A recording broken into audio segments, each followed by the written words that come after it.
Hi, this is Paul. Welcome to Excape's daily podcast. Not everyone is a singer. Not everyone loves their singing voice. Not everyone likes singing. Whether or not singing is for you, there are scientific studies that says singing has beneficial effects in our bodies and our brains. I was around 15 years old when I first heard my own voice on a tape recorder. And like everyone's first reaction upon hearing our own voice, I was surprised and I did not like how myself sounded like. Reactions like, "What? This couldn't be me. It doesn't sound like me at all." Have you reacted like that too when you first heard your voice? If you didn't like your speaking voice, wait till you try hearing your singing voice. Usually, it's a cringe moment when you first hear yourself sing, especially if you are not particularly talented in that area.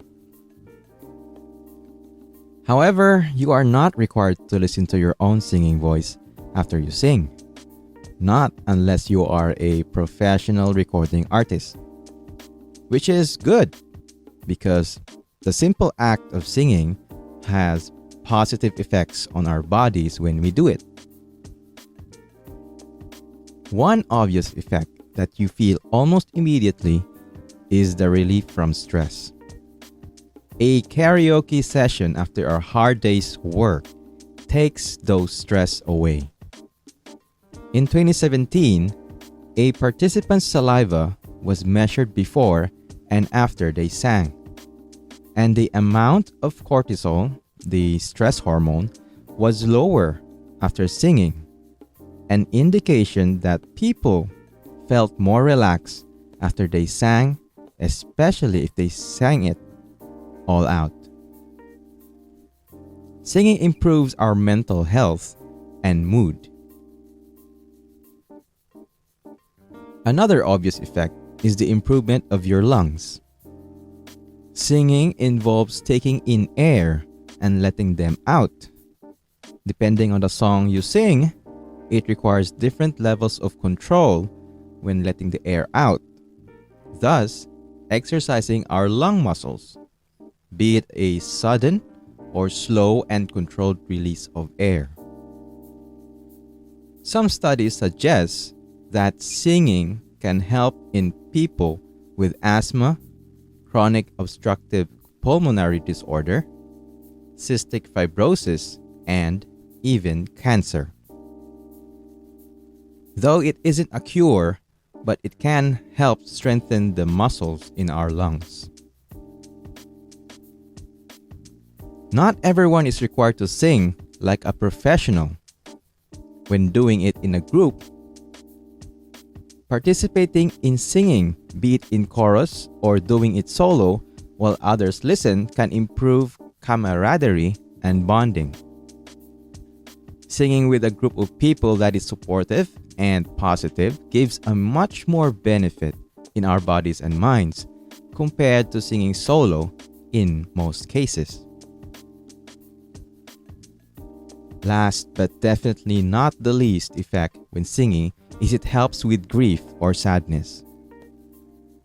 Though singing alone does not make the emotion go away completely, it does help in speeding up the recovery process. I believe there is a link when we let air out of our body when singing and letting the emotion get out in our minds and hearts. It is similar to crying it out when you're overwhelmed with the emotion, and sometimes singing and crying happens at the same time.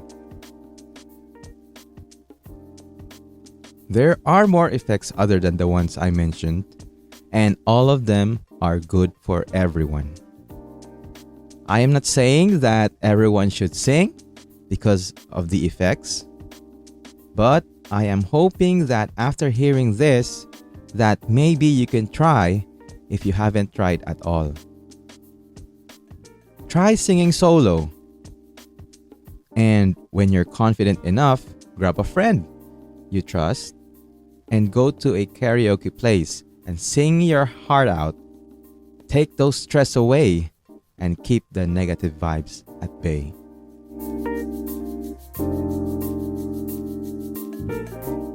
If you like this episode, consider giving it a like or a thumbs up. If you wish to hear more of my daily podcast, consider hitting the subscribe or follow button. This is Paul of Excape's Daily Podcast. Thank you for listening and have a great day ahead.